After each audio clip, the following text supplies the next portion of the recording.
But all these efforts at nation building do not go to the heart of the matter, which is this: we cannot build what we do not truly love, and we cannot love until we love ourselves.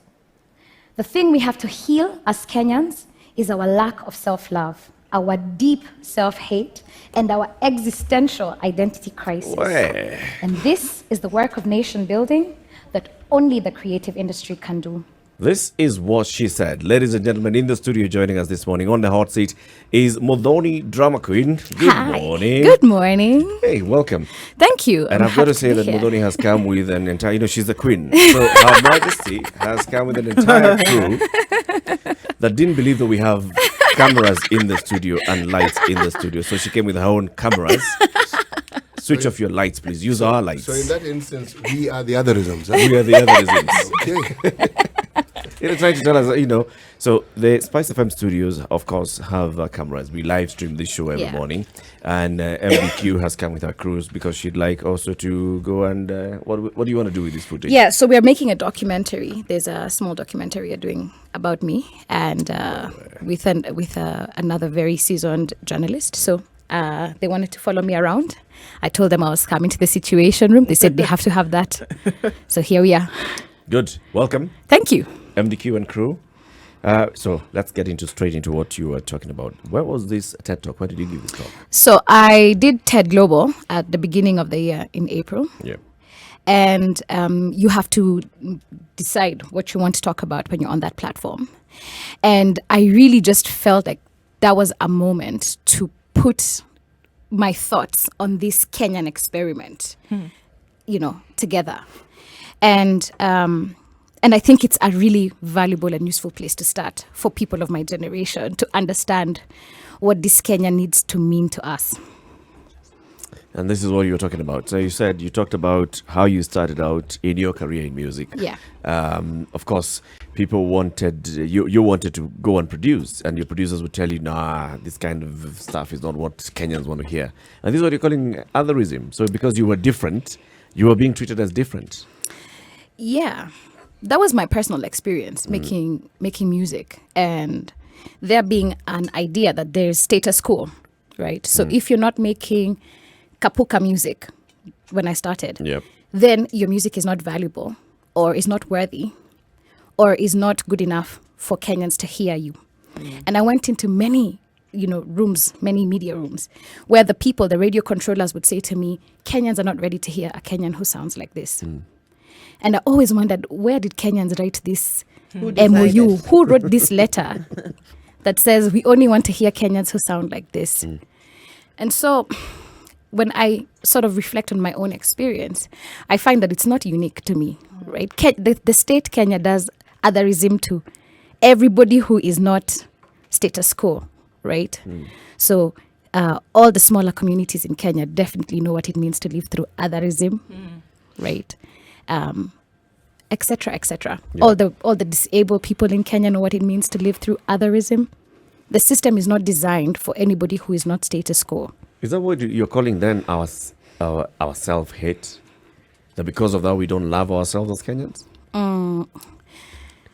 So this one is deep, right? So my first thing that I propose is that the idea Kenya is a colonial creation. It's an invention of some white people somewhere who drew some boundaries and said, from now on, you guys are a country.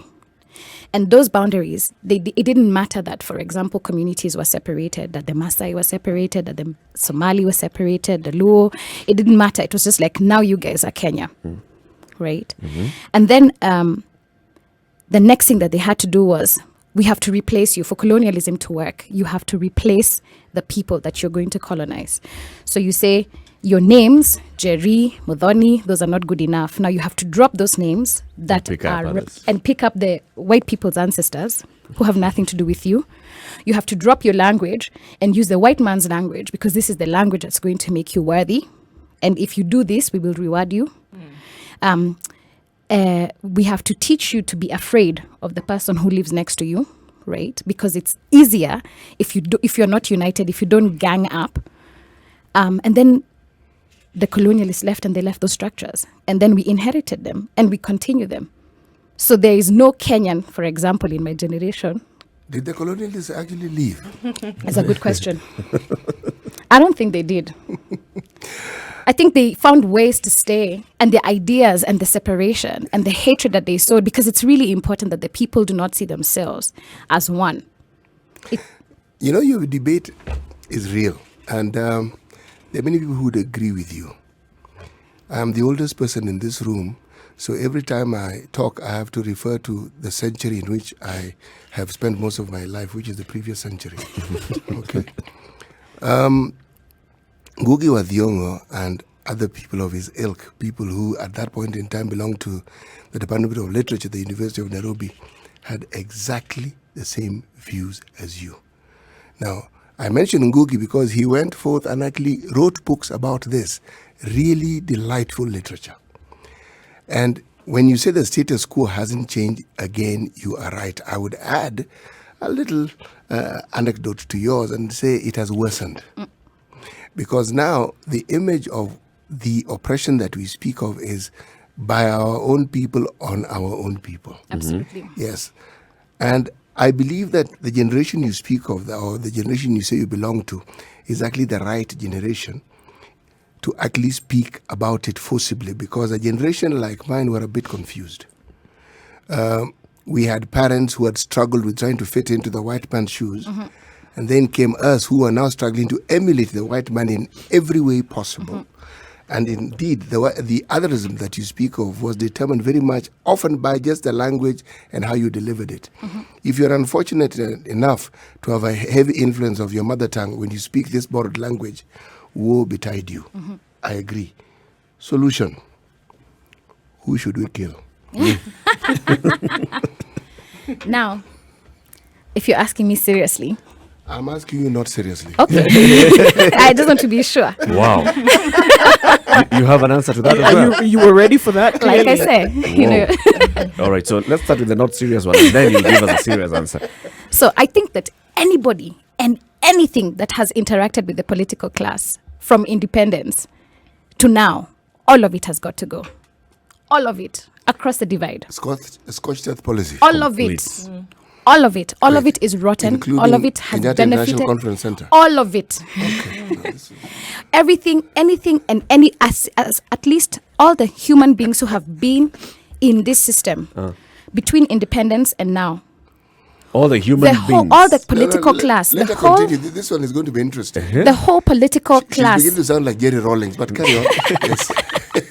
The whole political class, the whole political institution is rotten. It is based on ideals that cannot progress our country forward. Us guys are the ones who are going to sit here with this country for the next 40, 50 years.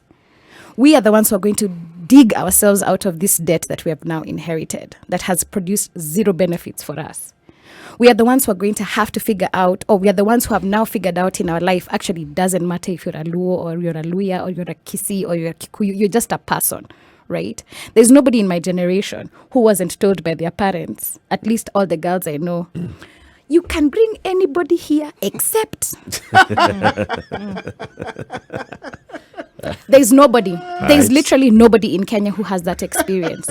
So we are the first generation to contend and tell our parents, oh well, tough. We are the first generation also who are like, but maybe I'll just do the thing I like to do, because also singing is a thing. I understand it's not being a lawyer, but oh well, tough. Right? So I just find that there's nothing of the political class and there's nothing of the political system that exists that mirrors our aspirations or our ideas.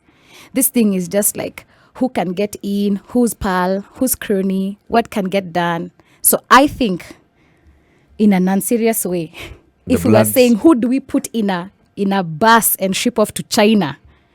Every single person who belongs to the current political class, all of them. Even the ones who belong to this generation, to all your generation? All of them. Akina Babu Owino, all of them. They've been tainted. Eh? All of them. But They've who been put tainted. them there? This is the good question. And that's the good question. Because we have an electoral system that we don't believe. So who did?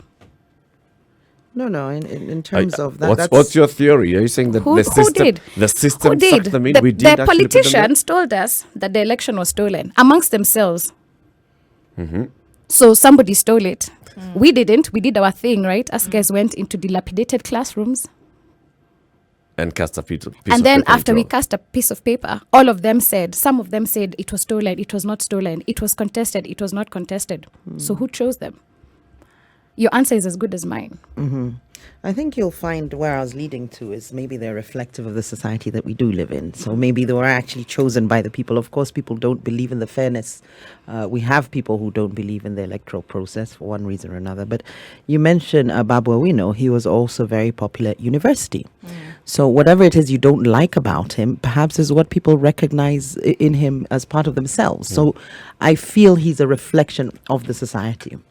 I certainly think that there's truth to you know what you're saying, and one of the things that we keep hearing all the time is that you get the leaders that you deserve, right? Because these people don't come from the sky; they come from your midst, right? But I would contend that nobody in Kenya actually wanted leaders who steal, who actively go out of their way to fan ethnic hatred, who would prefer to resort to violence, who have no actual vision for the country. I would contend that if you ask somebody, this guy that you are choosing, what did you want? What did you really want to happen for you? Most people will say they just want to have a good life, a fair shot at creating something good for themselves, to bring up their children in a situation that's going to create a better life for them. So let's say that we swept everybody out. Yes. What would be the solution then? Yes. And where are we getting now these... She was waiting for that question. Right? What next? Where are we getting these almost superhuman beings then They're now who within are going us. to do that? Are they okay? They're within us, right? So I think the first thing is to have the conversation amongst ourselves as Kenyans about what is leadership. So I would contend, right, that if you are in your Geshagi there, in Matasia, in Olkejuado County, in Westlands, wherever it is that you are, right? The woman who goes to visit the sick and take care of the disabled and who is normally convening, that's your women's rep. That's your MCA. That's what leadership is about. It's actually like stepping out and fixing the thing in the place that you are. Yep. I would say that the way the leadership conversation has been framed in Kenya is in such a way that all the options are meant to be coming from the political class. I'm contending that it should be absolutely nobody from the political class. Jerry can 100% be a leader for Nairobi. But I then become the political class. Correct. But then the political class, but you're not a politician. So you're not going in for politics. She's a politician. Next person, Eric Latif. Everyone in this room is a politician. And politicians, and in itself, politics isn't a bad thing, right? The discourse of the nation in itself is not a bad thing. It's actually something that should be very encouraged. I just got off tour in France. Literally everybody in France talks about leadership, governance all day long. Everybody. So they're just like us. Everywhere. They are obsessed. They're worse than us. Everything on TV Who's is there, just Waitito? like guys talking. Who's there, Sonko? Who's there? Talking. Right? So I didn't get the sense of like who the actors are. What was interesting for me is to see how empowered people feel about the idea of their nation. About the ideas of their life, right? You're talking about France. I was thinking you'd probably have given an example of Italy, where something similar is actually taking the country by storm, and it's with your generation. Something that began as just a group of people chit-chatting. Yeah. Now it has gained momentum. Yeah. Yes, and they're actually challenging the political class It's a in the most firestorm now. peaceful way possible. But the political class is actually being challenged. And it's being shaken. I've heard you talking about the system, because I think that's from where you started. Even you're saying we go into an election, but the system sort of takes over what our choices are. Even if we took these people and got them into a bus and took them to whatever country. we want to China. take them to. All right, so China. China. Southern China. Had concentration camp, go work off our debts. Southern China. right? The choice destination for such things, I think, Siberia? resides. My thoughts. That's the choice place for rehabilitation. Yes. Best place, right? Yes. Then what do we do with the system? Because the people have gone, yes, Yeah. but we can replace the people if we don't replace the system. Yeah. And what's wrong with the Yeah. system? How do we Yeah. fix the system, and in I, your opinion? Yeah, and I think that's really valuable, and I think that's also one of the things that you had intimated, Jerry, because there's a question here about how do we understand power? Okay, first step one, how do we understand this thing called Kenya? Which is what I think is the first step. How do we understand this thing called Kenya? I understand Kenya as a group of people who predate Kenya. We've been here, we've been legendary, we've been doing things, we've been dope for such a long time. This idea of Kenya is 100 and something old. We've been here 6 million years.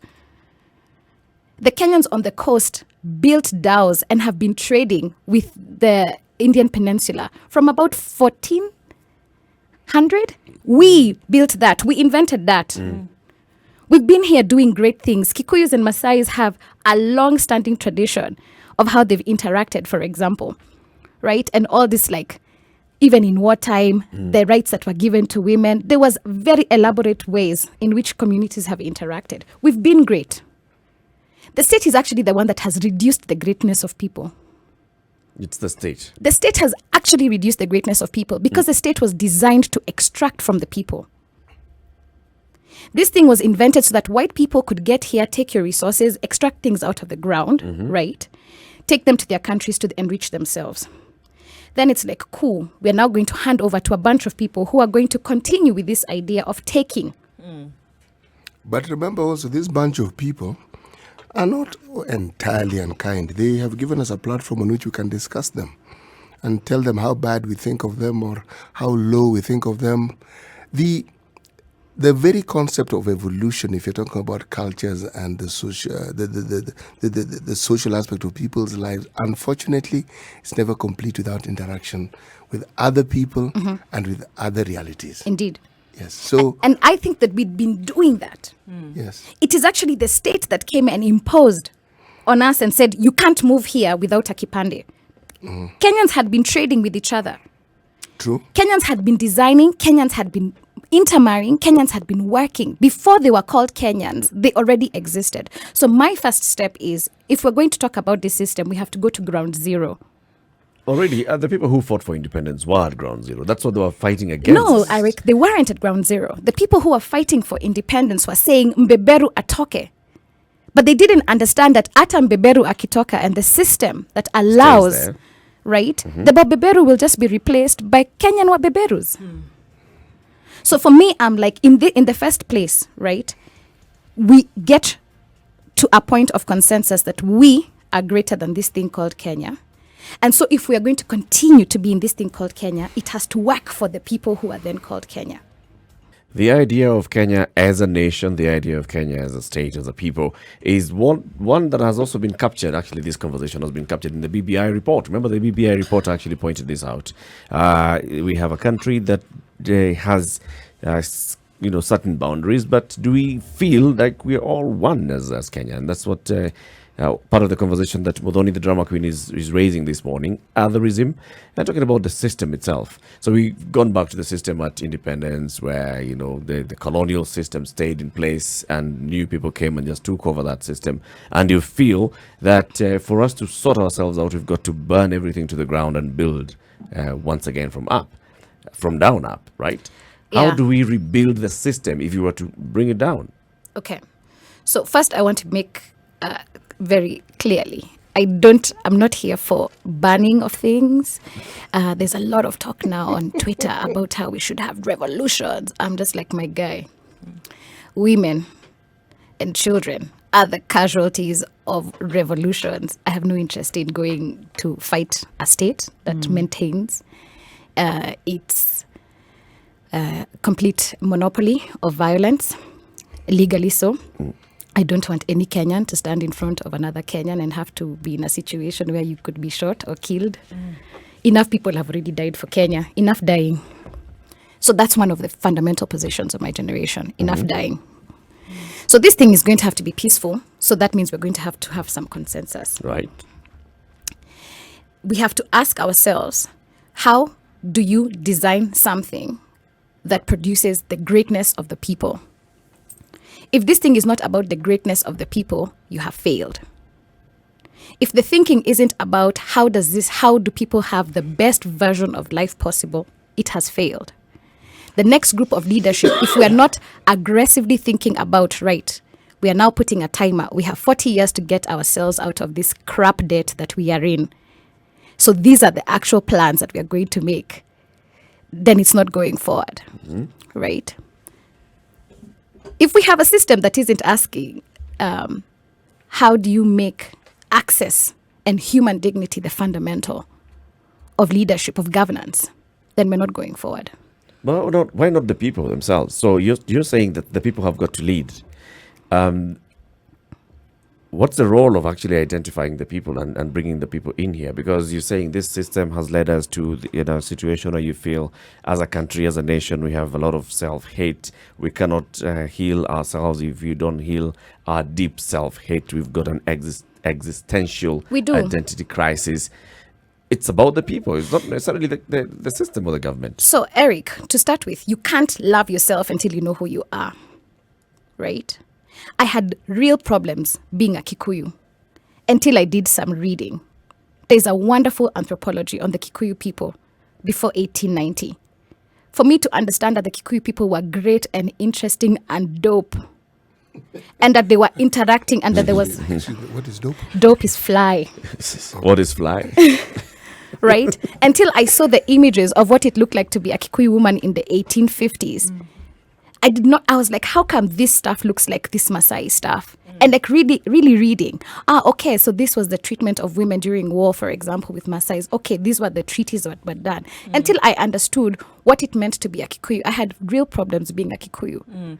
I want to go to, when you look at any kind of change that has come on, if you want to look around the world, there had to have been a change in the way people think. Absolutely. Now, are we there? Are Kenyans there yet when we say, okay, are Kenyans bothered to the point whereby we say, talking about the greatness that you speak of, and say, are we bothered to the point whereby if any kind of change that I am going to see, whether it is in governance or in the economic turnaround of this country, etc., because I mean, there are quite a number of things that need some change. Has that conversation taken place in the mental framework of people to then say, we have thought about it and this is where our minds are? Because a lot of the revolution, a lot of the change that we've seen around the world was at the point where a mental shift had already taken place. So, and I think that what we are witnessing now, and why you saw everybody sort of rallying around Kaka, and when I did Kenyan Message a few years ago, is because people want to have this conversation. There's a certainty. We are definitely sure what is happening isn't working. We are definitely sure that nothing is working. Okay. So then it's our job as people who have a voice, artists, media people, to say, so what could be the alternative? And what in your my view, alternative, what is the alternative? My alternative is to first tell people that they are great. You speak to the good in the people. You tell people that they are great and that they are worthy and they are deserving and that they are intelligent and that they don't get to delegate their right to a great life to some person to hopefully give them this great life. How do you tell them this? Exactly that way. You say it in song. You say it in plays. You say it in literature. You show them. You speak greatness to them and at them. And you show greatness. And we know it. How come when there's a race, what's that thing that all Kenyans feel? Why do we cry? And us, we're not the ones racing and we're not eating the race money. When 159 was happening, what was that thing? Even now talking about it still gives me goosebumps. What was that thing? That thing of seeing like, man, we are so dope. When Kenyans are left to their own devices. Dope city.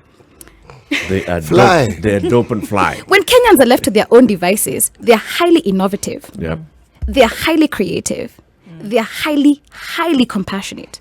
And they're great. And Kenyans long for greatness. The thing that makes us cry when we see the runners running is greatness. You see it. You see greatness. You see somebody's work and somebody's effort coming to fruition. You see somebody's dream fulfilling in real time. Now, you might not have the language in that moment, but you know that feeling. And actually, you can claim a bit of it simply by virtue of being in the same geographical area as that person. Absolutely. Yes. And the reason why we honor it so much is because if it is possible for this guy from some corner of a place called Iten, which you've never gone, can have that thing, so can it be for you. And you have to speak greatness to people. And then you have to show people greatness. So I'll give an example. Men, Kenya should dress well. We should just dress well, right? To dress well means that you have to have a fashion industry. To have a fashion industry means you need to have raw materials, right? To have raw materials means, for example, cotton isn't viable, grow hemp, right? Use hemp so hemp, I mean that. I 100% mean that. White people are the ones who decided that hemp is illegal because they could not find a way to control it. Actually, some people smoked it. That was part of the problem. They've been smoking it for a long time. Hemp's been here for a long time. It only became political when there was a question about how do you monetize this thing. And now when they've decided actually maybe we can monetize this thing and maybe there's enough science to prove that this thing is good, now it's not illegal. It's being mainstreamed again. Now it's not illegal. So now Zambia is growing it, Malawi is growing it, Uganda is doing a test of it with prisoners. So I would say, So I would say, for example, it's just a hypothesis and I don't need to be right. But this is me saying that I can have a hypothesis about Kenya as a Kenyan. And I don't need a politician to give me this hypothesis. Grow hemp. If you grow hemp, there's a bunch of farmers who are going to get direct income. There's some jobs that are going to be created here. All these people who are importing mutumba, maybe we put them together into a cooperative and give them a 5-year tax break, and maybe the government meets that so that we can actually have factories that are able to process this raw material, right? All this my generation, all these guys who are just like designing tailors, Kenya is full of tailors, put people in factories, right? Make fly clothes. Sell fly clothes. I hear you resonating then with the Big Four agenda, because I think this is one of the. I see you, but what you're saying is manufacturing. Because we're saying that if we're trying to take the country forward, then these are some of the things that we should focus on. Now, are you saying that it is not possible to move forward with the current crop of leadership that we have? Absolutely. And some of these things that we need to have done in the country is not possible to be with the leadership in place today? So, I agree. One of my big arguments, or not arguments, but one of my big positions is, for example, that entertainment is an industry, a legit manufacturing industry. In the same way, cement manufacturing is a legit industry because you are creating ideas for export and for local consumption. You create real value and real worth, right? I agree that manufacturing has to happen, but manufacturing has to be centered on the people, not for capitalist gains. That there is a capitalist gain is secondary to the fact. The fact is the people are dignified by work. Work has dignity. The people are dignified when they wear clothes that they themselves made. Then you're able to sell that idea. When we say fashion, sorry, I really mean this. Because also when I was working in Paris, I'm like, what's this deal that we've been sold to our whole life by movies? Paris is the fashion capital. Do you know that is literally what France sells? They sell us their culture. They say it's the city of romance, Paris. It's the city of romance and the fashion capital of the world. What does that actually mean? That's an idea that people invented about themselves. When Americans say that they are the land of the brave, the home of the brave, the home of the free and the land of the brave, that's just an idea that they created about themselves, right? And then they built monuments and icons that they have then sent to every corner of America and every corner of the world, in movies, in videos. So the first time I saw the Lincoln Memorial and the White House, I knew exactly what I was looking at. Why do I know that? Why do I know American iconography? Because I watched it on a show. Because somebody put this image in my mind. For years and years, they have told me that they're the democracy. And so we can sell these ideas about ourselves. Our greatness can be told to the children through film, through TV, through fashion. Those are the ideas that we can say of ourselves. Every idea needs a leader. Every idea needs a leader at the at the head of it. It needs somebody to drive it. So yes, there'll be followers. Yes, there'll be people who also believe in what you're saying. But I believe that leadership is important. And now I think let's come back and talk about now that as well, the leadership. Some of the things that you're talking about are things that we've discussed for days on end on this show. Talking about how to feel proud of ourselves, our iconography and all. These are things that we've actually discussed, and it's good to hear you saying the same thing. Now let's talk about how do we actually actualize that. 23 minutes to 9 o'clock. Let's take a look at what's happening on the roads.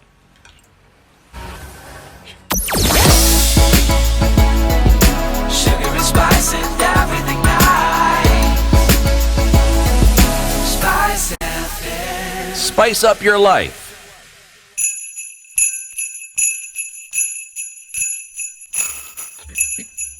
As predicted, things are not looking good at all. Hope the Enterprise Road should have been open today, but that is not happening. We see that they say the 24th, which is next week actually, but that is causing quite a lot of traffic on Gong Road because everything leaving industrial area trying to get into the city center then is coming via Jogo Road. And as predicted, all roads now seem to be at a gridlock from Wayaki Way to Huru Highway. Kipande Road chock-a-blocked because of the graduation that's taking place at the University of Nairobi. So that is not happening right now. Thika Road inbound, outbound, because all roads lead to Kenyatta University as well, where graduation is taking place. Kangunda Road also is quite a mess. 47th graduation happening at the Kenyatta University.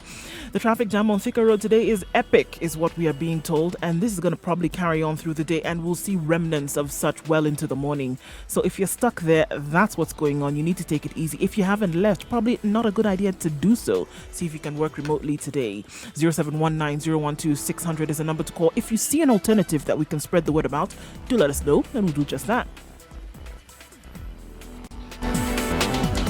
Spice FM. Spice up your life. Mature, intelligent talk every morning. Spice up yourself.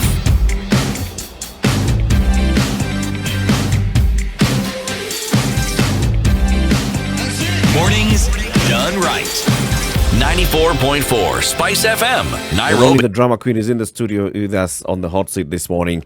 Of course, this is a situation room, Kenya's biggest conversation. MDQ says Kenyans have a self-hate. Kenyans do not really understand what makes them Kenyans. Kenyans have an existential identity crisis, and we have time to fix it. And she's talking about her own generation taking the reins on this.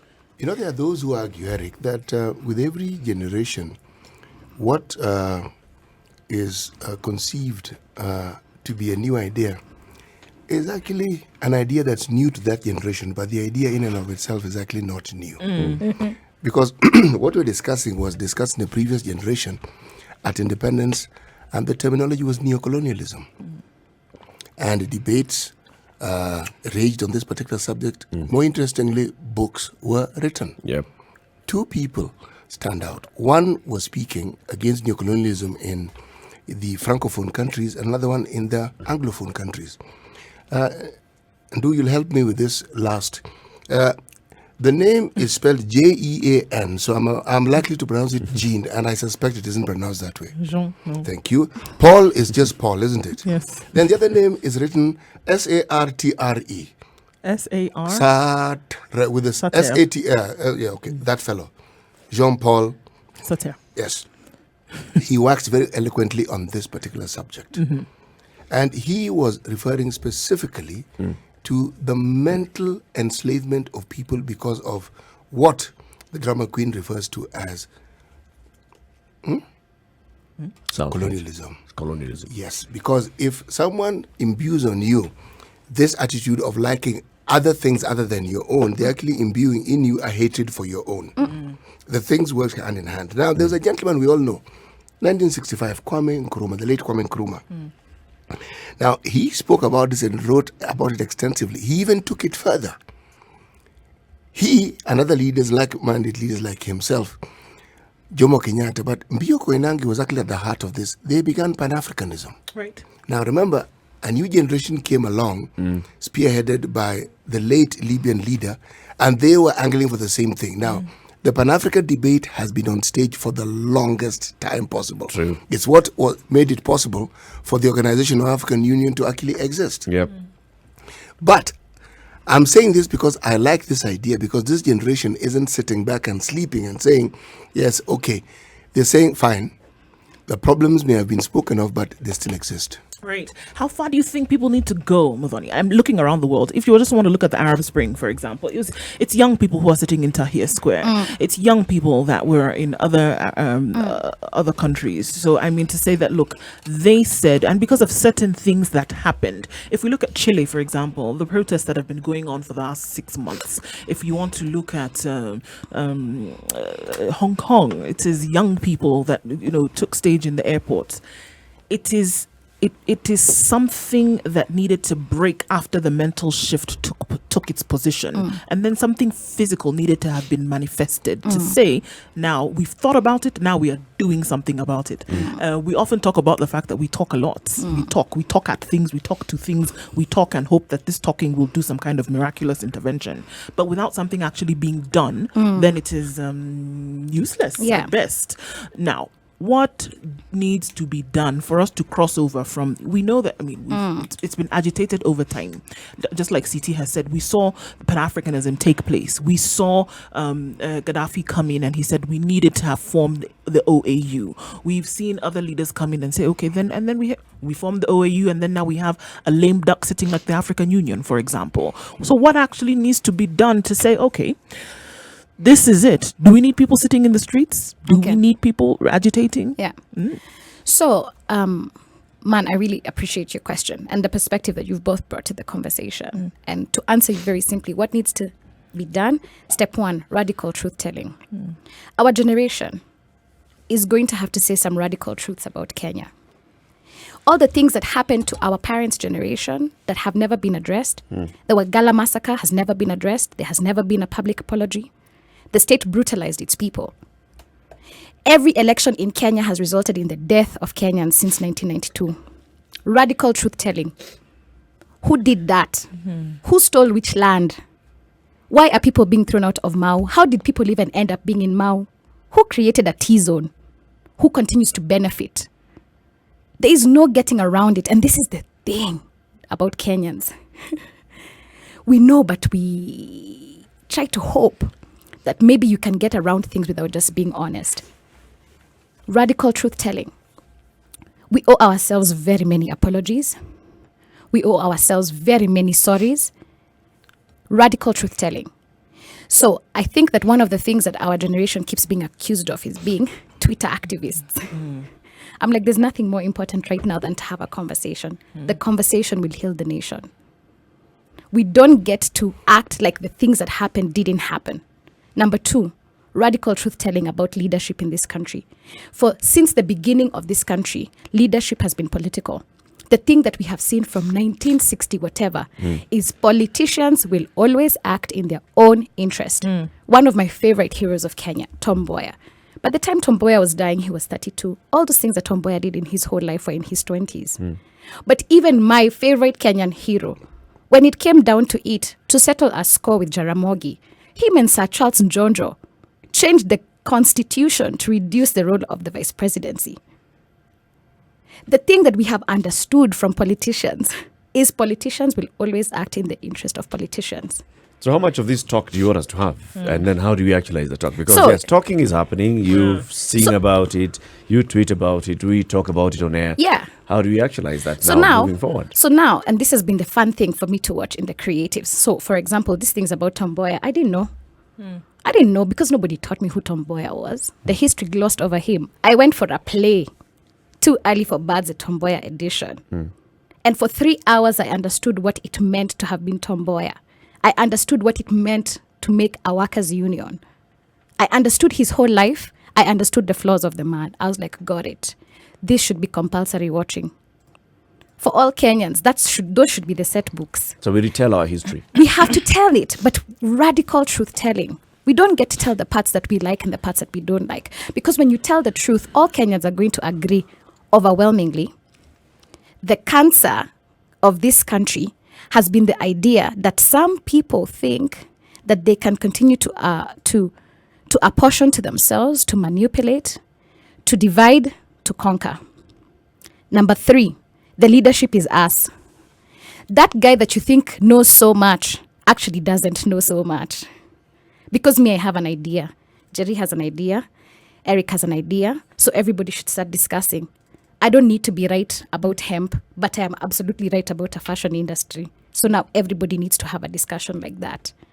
Because the more we discuss the things that we want, the more reason we have to make a radical decision about the thing that we are not going to do anymore. Right. So I hear you saying that with what you have in your hand, you can actually do something about the situation. That's what I hear you saying. lot.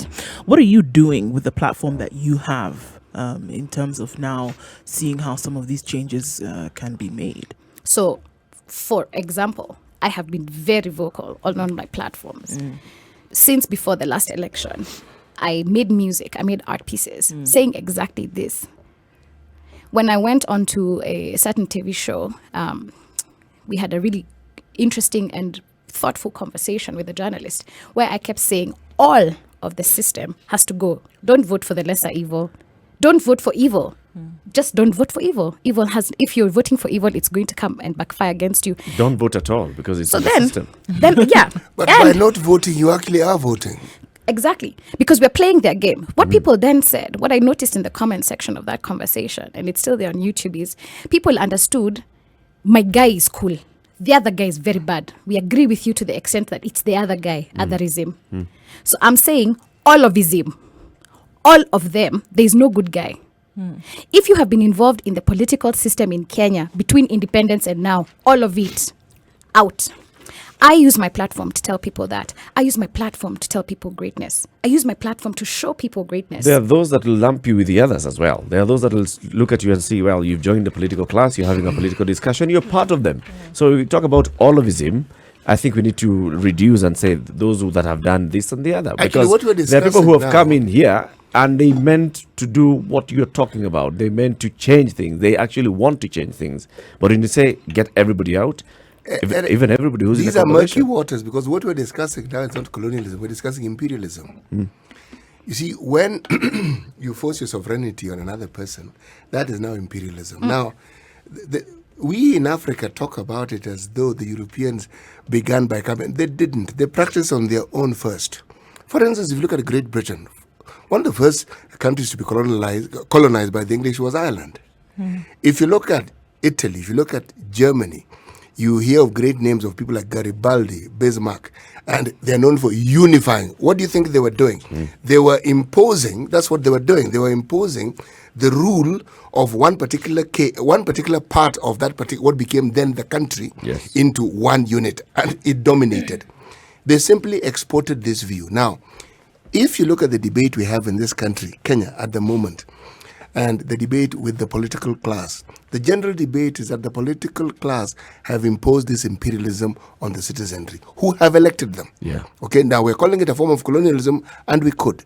Now, Drama Queen is eloquent on this subject, and I like what she's saying because she's passionate about it. But for there to be actual change, there needs to be a structure.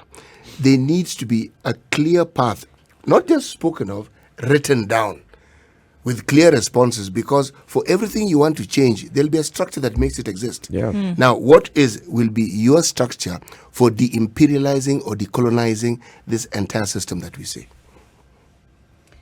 So that's a really good question. I don't know that I have. That's part one. There's part two There's coming. part two. So, I don't know that I have your answer. I do know that the place where we are right now is we're in the part called Speak Truth to Power. Because we don't get to move forward until we agree on the way that we're moving forward. So one of the reasons I have been, for example, very eloquent on my platform is because until we get to the point where we're like, yeah, actually Kenyans are great. We deserve better. We can do better. In fact, we've been doing better. Right? So Yes. this system has failed us because we were already doing dope. So we should be further ahead.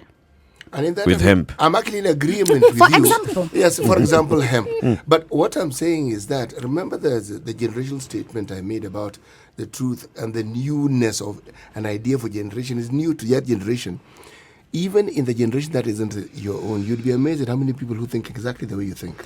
The difference, I suppose, is because our generation is desperate. In your generation, our parents tell us how they came to Nairobi University. We see their pictures, how they wore miniskirts. They used to be given, things. Life was great. Life was grand. It was. Okay? In my generation, we have debt.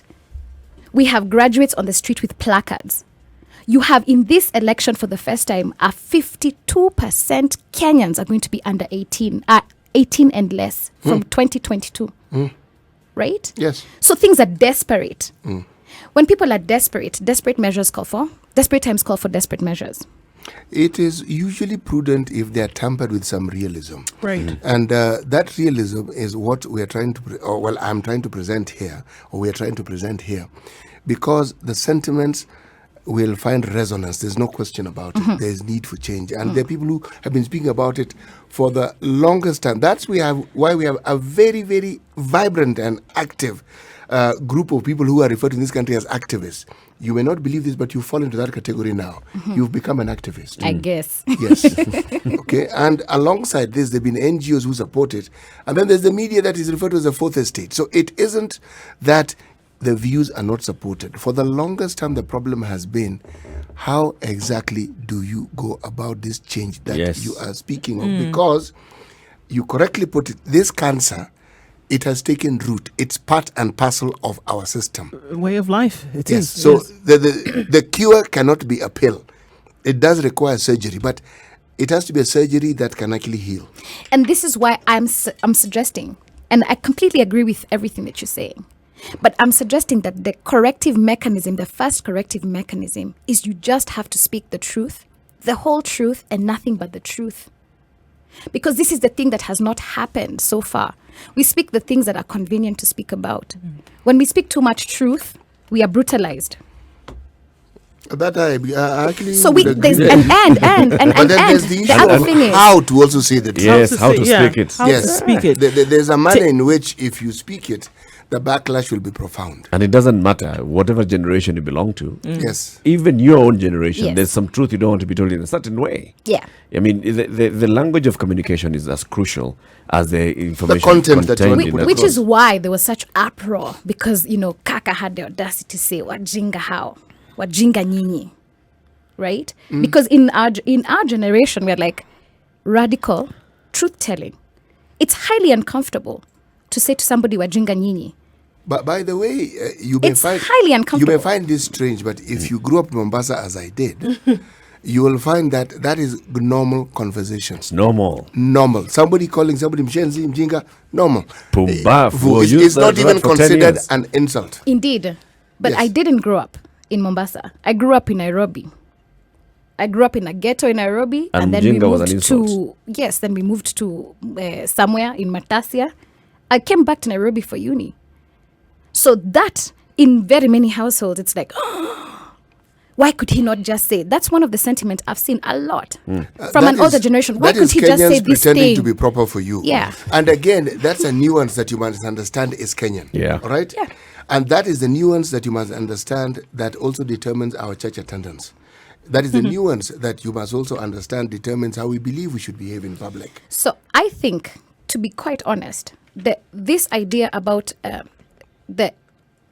how do we create the change is a very valuable question. But I think the question that predates that is, what is the thing that requires to be changed? And that's where we are right now. Muthoni- Imagine for Kenyans to be Muthoni- at a point where they're finally agreeing that maybe this tribalism thing doesn't work. It's never worked. Yeah, but people didn't believe Except for a that. politician. Yeah, but people didn't believe that. So Actually, everything not must didn't. go. They still don't.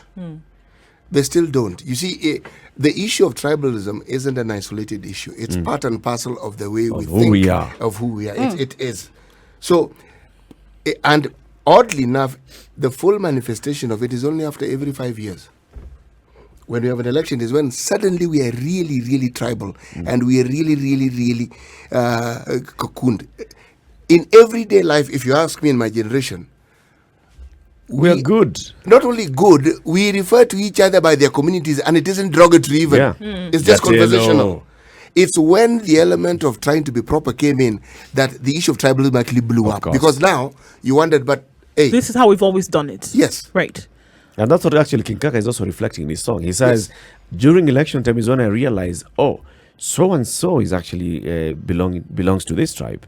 Before that, I'm okay. Never with dealing thought with about this it. person. It doesn't Never thought really- about it. It never comes up. And even if it does, it doesn't come up in a way Negatively. that is negative.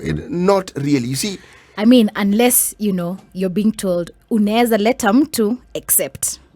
We live with tribalism. it is a reality that the political class, again, this one is a political class that one has to blame for this.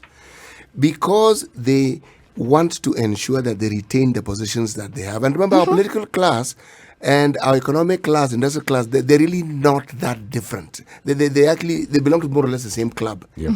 They are the ones who furthered this. And because when you further it, you guarantee that you have a support base, your own, watu wako, who speak your language. That has been the story. Now, are you telling me that what you're trying to say is you want to dismantle this particular framework? That's what you're saying. What I'm saying is I'd like to dismantle the thinking. And you cannot dismantle the thinking without bringing new thinking.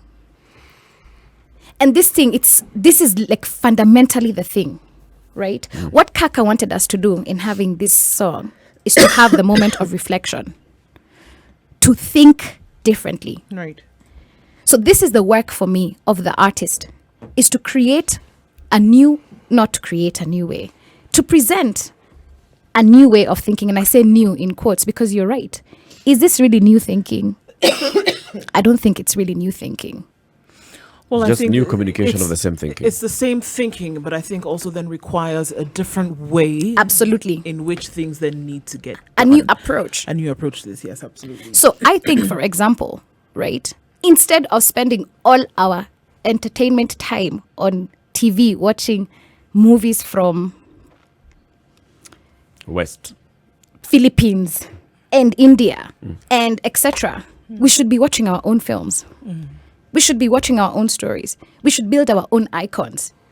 You do remember that we do have this particular issue of content was raised in Kenya, and media houses are required to actually. It's not at a choice. You must air. Is it 40% or is it Right now it's 40%. 40% local content. So it's there. So you are saying we should push it to 60. I'm saying Make it 100. we should be at 80. This thing is radical. Actually, start with 100. Let me tell you, Then yeah, we might- 100. we And can let me tell you, negotiate. You'll land when on you look something. at in my sector in music, there was a golden era of music, right? Which we are now hopefully about to remake. There was a golden era of music in the 60s and the 70s, right? Some of the biggest bands were from Tanzania. The Tanzanian broadcaster, the KBC of Tanzania, would invite the bands in, record the bands, and then play the music. On the hot seat is Muthoni, the drama queen. MDQ, we're talking about, the role of performing artists. And these are people in the art industry when they come up to speak about leadership and activism. And, well, that's the conversation we've been having in the last 1 hour. I like what you're saying in terms of, this generation picking up the conversation. What CT has said, well, is true. All generations basically have had this conversation going on. Picking up the baton, yes, but how do you actually land this plane? Who's going to land this plane? Is it your generation? If I can And add is there any plan? If I can add a question to this, you see, every generation has had not just its speakers, but it's those who've chronologized it, who've written about it. There was a generation of Frederick Douglass. There was a generation of Frantz Fanon. In your generation, who are the people who have written about this? They've sung about it. Who are the people who have written about this? There's a reason why I'm saying this, because remember, songs, a lyricist, in essence, is a poet. Absolutely. So they write. Now, when you go into prose, then it becomes a sort of literature that forms a book. Yes. So I am not speaking something that my dear friend here cannot respond to Yeah, adequately. cool. So I'm going to respond to both questions, Yes. right? So who will land this plane? Us. This is the first thing that I decided myself as Muthoni. It is on me. I have agency in this matter called my life in Kenya. I do not require somebody in parliament to think on my behalf. I'm quite happy to think for myself. I'm quite happy to consult other people like me and exchange ideas with them. I'm quite happy to produce the solutions for the life that I want to have. this is a thing that Kenyans are going to have to accept. It is you who has the answer. The guy you have elected is meant to go there and tell and make sure that your answer is structuralized. Right? So if my answer, for example, is that we should industrialize, my leader's job is to make sure that that happens to the benefit of the people and not to the benefit of the capitalist. So we are the ones who are going to land it. Okay. Who are doing it? Writers, poets. I just told you, for example, they wrote a 3-hour script on the life of Tom Mboya. Who would have ever told me that? So we're going to see that this is going to unfold with every great thing. It takes time, of course. And this is not something that we're going to say, oh yeah, fantastic, 2022, and we're going to see some massive change. But it's happening real quick. It's happening real quick. I think the thing that there's also a sense of urgency. And like I said, because there's a desperation that's tied in. Right? So you think that people have gotten desperate? People have reached that moment where the Tipping pearl point. must be created. The sand in the oyster it's too much now. So you see, right before the water hits boiling point, right? So let's assume boiling point is at 100. I think we're at like 89. So I think, it's our choice how this thing hits 100. It's going to hit 100 anyway. It can hit 100 with consensus, with us speaking truth to power and deciding, for example, we are going to own up to all our crap, and our systems are going to fix the crap. So you ask me, what does it mean, system? When Kenya admits that Kenya has been part of the big problem of the East African community, own up to that, right? Reconstitute fundamentally the idea of what does this ministry, what is our foreign policy? When we say we are pro-East Africa, what does that actually look like kwa hali na mali? Because East Africans had been trading before the states were formed. So what is our role? How do we make sure that these people have the best chance at being great? Actually, we had an East African community that worked really well before it was dismantled. And unfortunately, Kenya has been blamed for its disintegration. Whether this is true or not is a subject for debate. But we definitely lent a hand. How do you intend to engage those of my generation in your debate? Because the truth of the matter is, a lot of the times, what your generation thinks, we have no clue about. What our generation thinks? We are you have clueless. We are completely clueless. So how do you get us to be clued on or clued in? Yeah. So the first thing is that we're finding a few allies. A few people who understand our aspiration and who are willing to ride with us. If I really extrapolate, if you see what's happening in America, the biggest supporters of Bernie Sanders are people in their 20s. They literally have a 50-year gap. But that guy is speaking to the aspiration of the people who are going to inherit that country. So in your generation, the thing that has failed are allies. If the allies exist, they want us to speak to them in the way they want to be spoken to. We've actually disregarded the youth, to put it bluntly. That's absolutely true. And when we speak to you, it has to be presented in a way that is well. So we can't say wajinga nyinyi. It has to be presented in their language. You have to say it nicely. You have to say, unajua, tunafaa kufanya hivi vizuri. Munafanya vibaya. So we should start a statement like, okay, sisi ni wajinga kama nyinyi. Yes. So, exactly. Sisi pia ni wajinga. Sisi kama wajinga. Then we continue. Nyinyi kama wajinga wenzetu. Exactly. So, yes. Then we continue. Thank you very much, Muthoni, for coming in. Of course, you are the organizer as well of the Blankets and Wine event, which is taking place this weekend. Tell us a bit about it. Yeah, so I began this as my personal agency. You can fix something in music, right? Everything is broken, but maybe you can make a way for people to actually have a good time, for artists to make income, to circulate the economy, to give platform for audiences to meet with musicians. And the thing has grown and grown. We're in Kenya, we're in Uganda, we have another edition in Rwanda. I feel very proud of the work that we've done.